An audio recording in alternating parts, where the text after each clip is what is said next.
बृहस्पतिवार व्रत कथा। राधे राधे भक्तजनों, आज हम सुनेंगे बृहस्पतिवार व्रत कथा। बोलिए श्री बृहस्पति भगवान की जय हो, विष्णु भगवान की जय हो। बहुत समय पहले की बात है। भारतवर्ष में एक प्रतापी और दानी राजा राज्य करता था। वह नित्य प्रतिदिन गरीबों और ब्राह्मणों की सहायता करता, लेकिन यह बात उसकी रानी को बिल्कुल भी अच्छी नहीं लगती।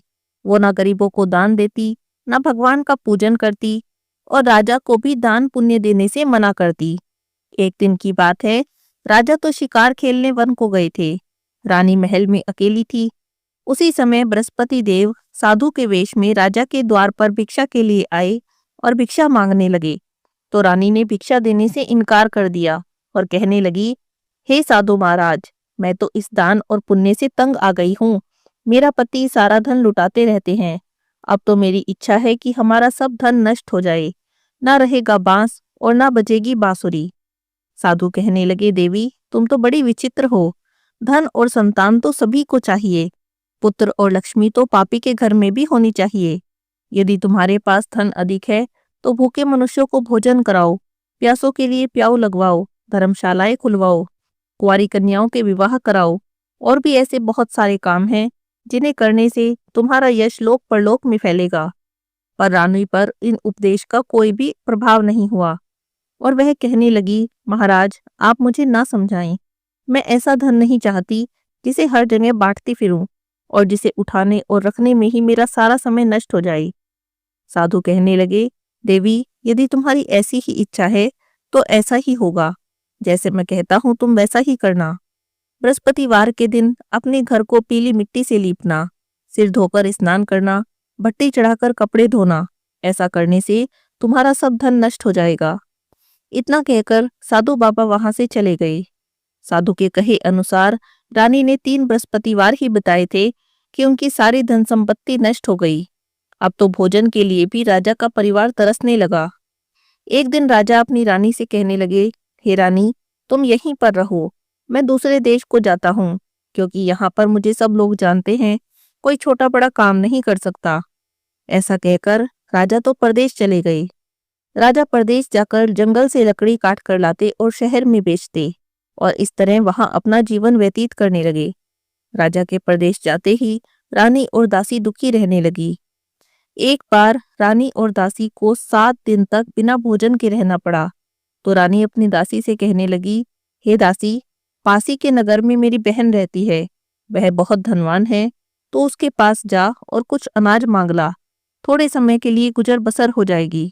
दासी रानी की बहन के घर गई। उस दिन गुरुवार का दिन था और रानी की बहन बृहस्पतिवार व्रत की कथा सुन रही थी। दासी ने रानी की बहन को अपनी रानी का संदेश दिया, लेकिन रानी की बहन ने कोई भी उत्तर नहीं दिया। जब दासी को रानी की बहन से कोई उत्तर नहीं मिला तो वह बहुत दुखी हुई। उसे बहुत क्रोध भी आया और वो अपने घर वापस आ गई। वापस आकर दासी ने रानी को सारी बात बता दी। रानी ने यह सुनकर अपने भाग्य को कोसा। उधर रानी की बहन ने सोचा कि मेरी बहन की दासी आई थी, पर मैं उससे नहीं बोली, बेचारी बहुत दुखी हुई होगी। ऐसा सोचकर, कथा को सुनकर और पूजन समाप्त करके वह जल्दी जल्दी अपनी बहन के घर आई और आकर कहने लगी, हे बहन, मैं तुम्हारी दासी से नहीं बोली। मैं बृहस्पतिवार का व्रत कर रही थी, व्रत कथा पढ़ रही थी, और जब तक कथा होती है तब तक ना उठते हैं और ना ही बोलते हैं, इसीलिए मैं दासी से नहीं बोली। बताओ दासी, तुम मेरे घर क्यों गई थी? तब रानी कहने लगी, हे बहन, तुमसे क्या बात छिपाऊं, हमारे घर में खाने को अनाज नहीं है। और इतना कहते कहते रानी की आंखें भर आई। उसने दासी समेत पिछले 7 दिन से भूखे रहने की सारी बात अपनी बहन को बता दी। रानी की बहन बोली, देखो बहन, भगवान बृहस्पति देव सबकी मनोकामना पूरी करते हैं। अंदर जाकर देखो, शायद तुम्हारे घर में भी अनाज रखा हो। पहले तो रानी को इस बात पर विश्वास नहीं हुआ, पर जब उसकी बहन बार बार कहने लगी तो उसने दासी को अंदर भेजा। तो दासी को सचमुच एक अनाज से भरा घड़ा मिल गया। यह देखकर दासी को बड़ी हैरानी हुई। अब दासी रानी से कहने लगी, हे रानी, जब हमको भोजन नहीं मिलता तो हम रोज ही व्रत करते हैं। क्यों ना इनसे व्रत की विधि और कथा पूछ ली जाए, ताकि हम भी व्रत किया करेंगे। तब रानी ने अपनी बहन से बृहस्पतिवार के व्रत के बारे में पूछा। तब रानी की बहन कहने लगी, बृहस्पतिवार के व्रत में चने की दाल और मुनक्का से भगवान विष्णु का केले की जड़ में पूजन करें, दीपक जलाएं, व्रत कथा सुने और पीला भोजन करें। ऐसा करने से बृहस्पति देव प्रसन्न होते हैं। व्रत और पूजा की विधि बताकर रानी की बहन अपने घर चली गई। 7 दिन के बाद जब दोबारा गुरुवार का दिन आया तो रानी और दासी ने दोनों ने व्रत रखा। गुड़साल में जाकर चना और गुड़ लेकर आई। केले की जड़ में भगवान विष्णु का पूजन किया। अब व्रत तो कर लिया, लेकिन पीला भोजन कहाँ से आए? इस बात को सोचकर दोनों बड़ी दुखी हुई। पर क्योंकि उन्होंने व्रत रखा था, इसीलिए बृहस्पति देव उनसे प्रसन्न थे। एक साधारण व्यक्ति का रूप धारण कर 2 थालों में सुंदर पीला भोजन लेकर आए और दासी को दे गए। भोजन पाकर दासी बहुत प्रसन्न हुई। उसने रानी के साथ मिलकर भोजन किया। फिर वे हर गुरुवार को व्रत और पूजन करने लगी। बृहस्पति भगवान की कृपा से उनके पास फिर धन संपत्ति आ गई और रानी इसी प्रकार पहले की तरह आलस्य करने लगी। तब दासी ने कहा, देखो रानी, तुम पहले भी इसी तरह आलस्य करती थी। तुम्हें धन के रखने में कष्ट होता था, इसी कारण से सभी धन नष्ट हो गया था। अब भगवान बृहस्पति देव की कृपा से फिर से धन मिला है और तुम फिर से आलस करती हो। रानी को समझाते हुए दासी ने कहा कि बड़ी मुसीबतों के बाद हमने यह धन पाया है, इसीलिए हमें दान पुण्य करना चाहिए। भूखे मनुष्यों को भोजन कराओ, धन को शुभ धन कर्मों में खर्च करो, इससे तुम्हारे कुल का यश बढ़ेगा, स्वर्ग की प्राप्ति होगी और पितृ प्रसन्न होंगे। दासी की बात मानकर रानी ने अपना धन शुभ कार्यों में खर्च करना शुरू कर दिया। पूरे नगर में उसका यश फैलने लगा। उधर प्रदेश में राजा लकड़हारे का जीवन काट रहा था। जंगल से लकड़ी लाता और उन्हें बेचता। किसी दिन भोजन मिलता और किसी दिन बिना भोजन के केवल जल पीकर ही सो जाता। एक दिन की बात है, जंगल में राजा लकड़ी काट रहा था। पुराने दिनों को याद करके दुखी हो गया। जंगल में ही एक पेड़ के नीचे बैठ गया और अपनी दशा को याद करके व्याकुल होकर रोने लगा। बृहस्पतिवार का दिन था। तभी वहां पर बृहस्पति देव साधु के वेश में प्रकट हुए। लकड़हारे के सामने आ गए और बोले, हे लकड़हारे, इस सुनसान जंगल में तुम इतनी चिंता में क्यों बैठे हो? तुम क्यों रो रहे हो? मुझसे कहो। तब लकड़हारे ने अपने दोनों हाथ जोड़कर प्रणाम किया और कहने लगा, हे महात्मा जी, आप तो सब कुछ जानने वाले हैं, मैं आपसे क्या कहूँ? इतना कहकर रोने लगा। तब राजा ने साधु को अपनी सारी बात बता दी। महात्मा जी कहने लगे कि तुम्हारी पत्नी ने बृहस्पतिवार के दिन बृहस्पति भगवान का अनादर किया था, जिससे रुष्ट होकर तुम्हारी यह दशा हुई है। अब तुम चिंता मत करो, जैसा मैं कहता हूँ वैसा करो, तुम्हारे सारे कष्ट दूर हो जाएंगे और भगवान तुम्हें पहले से भी अधिक संपत्ति देंगे। तुम बृहस्पतिवार का व्रत किया करो। बृहस्पतिवार के दिन बृहस्पति देव की कथा पढ़ा करो। 2 पैसे के चने मुनक्का लाकर उसका प्रसाद बनाओ। शुद्ध जल के लोटे में शक्कर मिलाकर अमृत तैयार करो और कथा के बाद सारे परिवार और सुनने वाले प्रेमियों में अमृत और प्रसाद बांटकर आप भी ग्रहण करो। ऐसा करने से बृहस्पति देव प्रसन्न हो जाएंगे और तुम्हारी सभी मनोकामनाएं पूरी होंगी। साधु के ऐसे वचन सुनकर राजा कहने लगा, हे प्रभु, मुझे लकड़ी बेचकर इतना पैसा नहीं मिलता जिससे भोजन के बाद कुछ बचा सकूं। मैंने सपने में अपनी पत्नी को व्याकुल देखा है। मेरे पास कुछ भी नहीं जिससे उसकी खबर तो मंगा सकूं, और फिर मैं कौन सी कहानी कहूं, ये भी मुझे कुछ पता नहीं। साधु कहने लगे कि तुम किसी बात की चिंता मत करो। बृहस्पतिवार के दिन तुम रोजाना की तरह लकड़ियां लेकर शहर को जाओ। तुम्हें रोज से दुगना धन प्राप्त होगा। इससे तुम भली भांति भोजन कर लोगे और बृहस्पति देव की पूजा का सामान भी आ जाएगा। और बृहस्पतिवार की कहानी मैं तुम्हें बताता हूँ। बहुत समय पहले की बात है। एक नगर में एक ब्राह्मण रहता था। बहुत निर्धन था। उसके कोई संतान भी नहीं थी। उसकी स्त्री बहुत मलिनता के साथ रहती थी। वह स्नान न करती, किसी देवता का पूजन भी न करती। इससे ब्राह्मण देव बड़े दुखी थे। बेचारे बहुत कुछ कहते, पर उसका कोई परिणाम न निकला। भगवान की कृपा से ब्राह्मण की स्त्री के कन्या रूपी रत्न पैदा हुआ। वह कन्या भगवान विष्णु की भक्त थी। जब वह बड़ी हुई तो प्रातःकाल स्नान करके भगवान विष्णु के मंत्रों का जाप करती और हर बृहस्पतिवार का व्रत करती।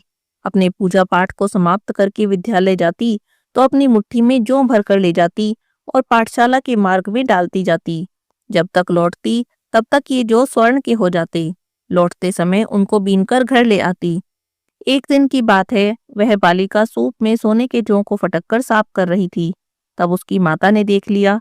कहने लगी, हे बेटी, सोने के जौ को साफ करने के लिए तो सूप भी सोने का होना चाहिए। दूसरे दिन बृहस्पतिवार था।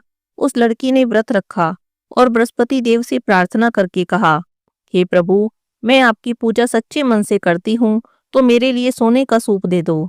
बृहस्पति भगवान ने उसकी प्रार्थना को स्वीकार कर लिया। रोजाना की तरह वह कन्या जौ फैलाती हुई जाने लगी। जब लौटकर जौ बीन रही थी तो बृहस्पति देव की कृपा से सोने का सूप मिला। उसे वह घर ले आई और उसमें जौ साफ करने लगी, परंतु उसकी माँ का वही ढंग रहा।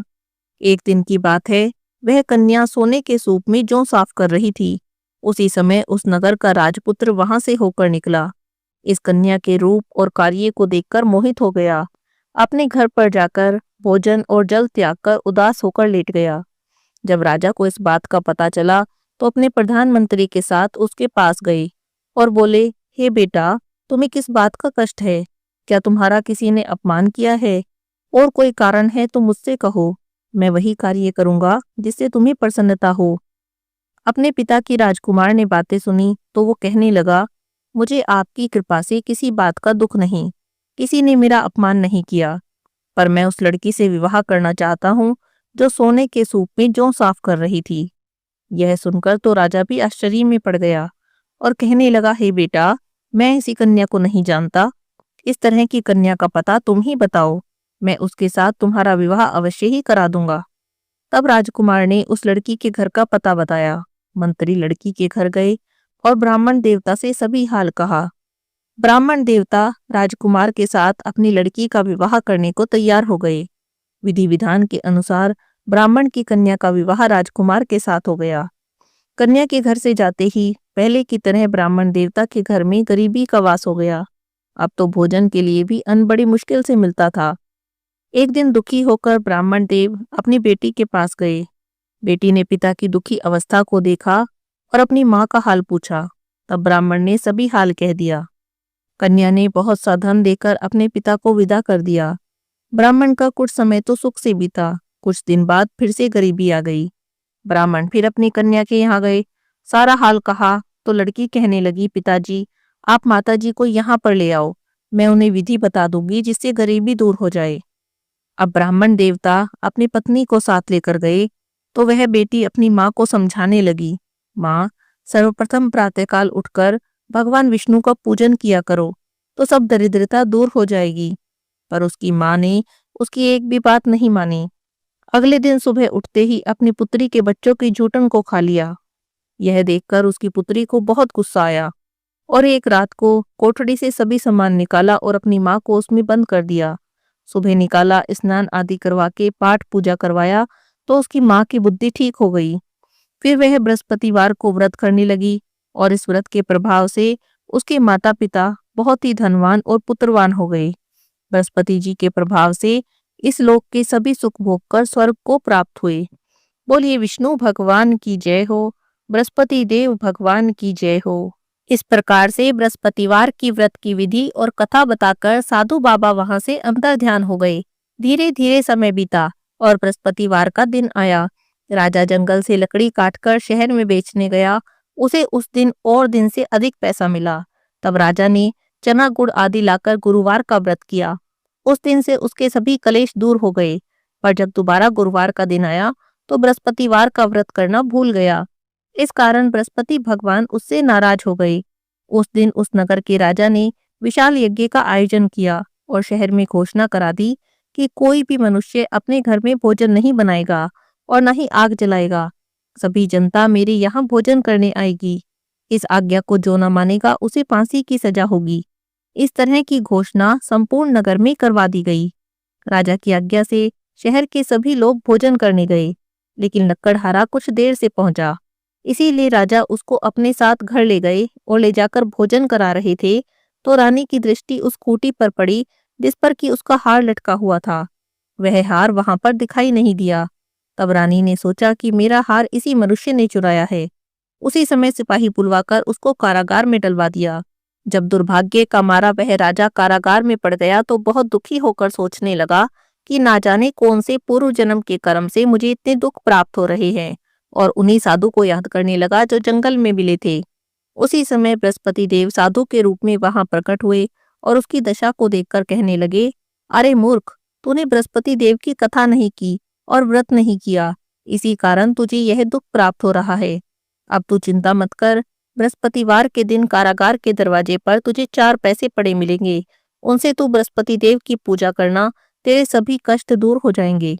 बृहस्पतिवार का दिन आया तो राजा को 4 पैसे मिले। तब उसने कथा कही और उसी रात्रि को बृहस्पति देव ने उस नगर के राजा को स्वप्न में कहा, हे राजा, तूने जिस आदमी को कारागार में बंद किया है वह तो निर्दोष है, वह राजा है, उसे छोड़ दो। रानी का हार उसी खूंटी पर लटका है। अगर तुम ऐसा नहीं करोगे तो मैं तुम्हारे राज्य को नष्ट कर दूंगा। इस तरह के स्वप्न को देखकर राजा प्रातःकाल उठा और खूंटी पर हार देखकर उसने लकड़हारे को बुलाकर क्षमा मांगी और योग्य सुंदर वस्त्र आभूषण देकर उसे विदा कर दिया।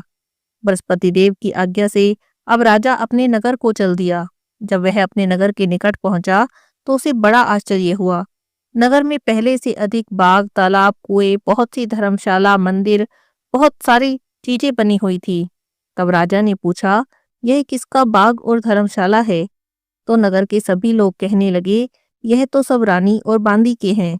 राजा को आश्चर्य हुआ और गुस्सा भी आया। जब रानी ने खबर सुनी कि राजा आ रहे हैं तो वो दासी से कहने लगी, देखो, राजा हमें कितनी बुरी हालत में छोड़कर गए थे। हमारी ऐसी हालत देखकर वह लौट न जाएं, इसीलिए तुम दरवाजे पर खड़ी हो जाओ। आज्ञा के अनुसार दासी दरवाजे पर खड़ी हो गई। जब राजा आए तो उन्हें अपने साथ लेकर आ गई। राजा ने क्रोध करके अपनी रानी से पूछा, बताओ, इतना धन तुम्हें कैसे प्राप्त हुआ? तब रानी कहने लगी कि हमें यह सारा धन बृहस्पतिवार के व्रत के प्रभाव से प्राप्त हुआ है। राजा ने निश्चय किया कि 7 रोज बाद तो सभी बृहस्पति देव का पूजन करते हैं, पर मैं प्रतिदिन दिन में 3 बार कहानी कहूंगा और रोज व्रत किया करूंगा। अब हर समय राजा के दुपट्टे में चने की दाल बंधी रहती और राजा दिन में 3 बार कहानी कहता। एक दिन राजा ने विचार किया कि चलो अपनी बहन के यहाँ होकर आता हूँ। इस तरह का निश्चय कर राजा घोड़े पर सवार हो अपनी बहन के यहाँ चलने लगा। मार्ग में उसने देखा कि कुछ आदमी एक मुर्दे को लिए जा रहे हैं। राजा की कथा का समय हो रहा था। उन्हें रोककर राजा कहने लगा, अरे भाइयों, तुम मेरी बृहस्पति देव की कथा सुन लो। वे आदमी बोले, लो, हमारा तो आदमी मर गया है, इसे अपनी कथा की पड़ी है। पर उनमें से कुछ बूढ़े बुजुर्ग बोले, अच्छा कहो, चलो, हम तुम्हारी कथा भी सुनेंगे। राजा ने दाल निकाली और कथा कहने लगा। जब कथा आधी हुई तो मुर्दा हिलने लग गया और कथा समाप्त हुई तो राम राम करके वह मनुष्य खड़ा हो गया। राजा आगे चला। आगे एक किसान खेत में हल चला रहा था। राजा ने उसे देखा और कहने लगा, अरे भाई, मेरी बृहस्पतिवार की कथा सुन लो। किसान बोला, जब तक मैं तेरी कथा सुनूंगा तब तक तो 4 हरैया जोत लूंगा। तू जा, कथा किसी और को सुनाना। राजा आगे चलने लगा। जैसे ही राजा वहां से हटा, बैल पछाड़ खाकर गिर गए और किसान के पेट में बड़ी जोर से दर्द होने लगा। उसी समय उसकी माँ रोटी लेकर आई। जब उसने देखा तो अपने बेटे से सारा हाल पूछा। बेटे ने सभी हाल कह दिया तो बुढ़िया दौड़ी दौड़ी घुड़सवार के पास गई और उससे बोली कि मैं तेरी कथा सुनूंगी, तू अपनी कथा मेरे खेत पर चलकर कहना। राजा ने बुढ़िया के खेत पर जाकर कथा कही, जिसे सुनते ही बैल उठकर खड़े हो गए और किसान के पेट का दर्द भी बंद हो गया। धीरे धीरे राजा अपनी बहन के घर पहुंच गया। बहन ने भाई की खूब मेहमानी की। दूसरे रोज जब प्रातःकाल राजा जगा तो देखने लगा कि सब लोग भोजन कर रहे हैं। राजा अपनी बहन से बोला, अगर ऐसा कोई मनुष्य हो जिसने भोजन न किया हो तो मेरी बृहस्पतिवार की कथा सुन ले। तो बहन कहने लगी, भैया, ये देश तो ऐसा ही है। यहाँ लोग पहले भोजन करते हैं और बाद में कोई दूसरा काम करते हैं, लेकिन अगर कोई पड़ोस में हो तो मैं देख कर आती हूँ। ऐसा कहकर वो देखने चली, परंतु उसे कोई भी ऐसा व्यक्ति नहीं मिला जिसने भोजन न किया हो। अंत में वह एक कुम्हार के घर गई जिसका लड़का बीमार था। उसे पता चला कि उनके यहाँ तो 3 रोज से किसी ने भोजन नहीं किया। रानी ने अपनी भाई की कथा सुनने के लिए कुम्हार से कहा तो वह तैयार हो गया।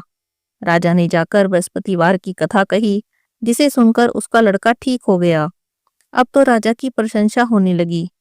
एक रोज राजा ने अपनी बहन से कहा, हे बहन, हम अपने घर को जाते हैं, तुम भी तैयार हो जाओ।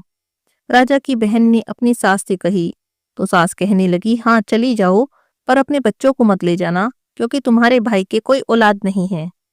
तब बहन ने अपने भाई से कहा, भैया, मैं तो चलूंगी, कोई बालक नहीं जाएगा। राजा को यह सुनकर बहुत दुख हुआ और वो कहने लगा, जब कोई बालक नहीं जाएगा तो तुम ही क्या करोगी? बड़े दुखी मन से राजा अपने नगर को लौट आया। राजा ने अपनी रानी से कहा, हम निर्वंशी राजा हैं, हमारा तो मुख देखने का भी धर्म नहीं और भोजन आदि कुछ भी नहीं किया। रानी कहने लगी, हे प्रभु, बृहस्पति देव ने हमें सब कुछ दिया है, हमें औलाद भी देंगे। उसी रात को बृहस्पति देव ने राजा से स्वप्न में कहा, हे राजा उठ, सभी सोच त्याग दे, तेरी रानी गर्भ से है। राजा को यह बात सुनकर बड़ी खुशी हुई। 9वें महीने में रानी ने एक सुंदर पुत्र को जन्म दिया। तब राजा कहने लगा, हे रानी, स्त्री बिना भोजन के रह सकती है, बिना कहे नहीं रह सकती। जब मेरी बहन आई तो तुम कुछ मत कहना।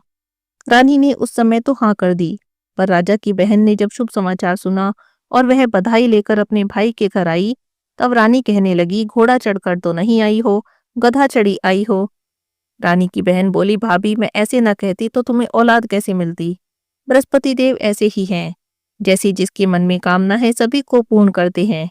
जो सद्भावना से बृहस्पतिवार का व्रत करते हैं, व्रत कथा पढ़ते हैं, सुनते हैं, दूसरों को सुनाते हैं, बृहस्पति देव उनकी सभी मनोकामना पूरी करते हैं। भगवान बृहस्पति देव उनकी सदैव रक्षा करते हैं। संसार में जो मनुष्य सद्भावना से भगवान का पूजन व्रत सच्चे हृदय से करते हैं, उनकी सभी मनोकामनाएं पूर्ण होती हैं। जैसी सच्ची भावना से राजा और रानी ने उनकी कथा का गुणगान किया, तो उनकी सभी इच्छाएं बृहस्पति देव जी ने पूरी की।